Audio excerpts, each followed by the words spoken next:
പൊന്നുമോൻ എൻ്റെ കയ്യിൽ നിന്ന് 2 ലക്ഷം രൂപ മേടിച്ച് തിരിച്ചടക്കാൻ ഞാൻ കുറെ അവധി കൊടുത്തതാ. 5 പൈസ പോലും തിരിച്ചു തന്നിട്ട് വിളക്കലടി. കൈയെടുക്കടാ, കയ്യിലിരിക്കണ തെറ്റ്.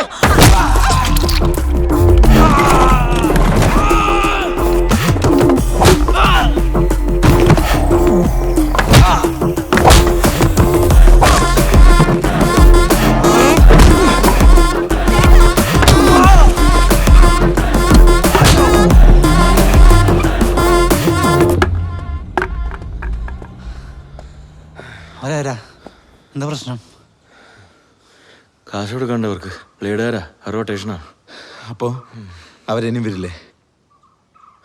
വരും, പൂർവാധികം ശക്തിയോടെ വരും.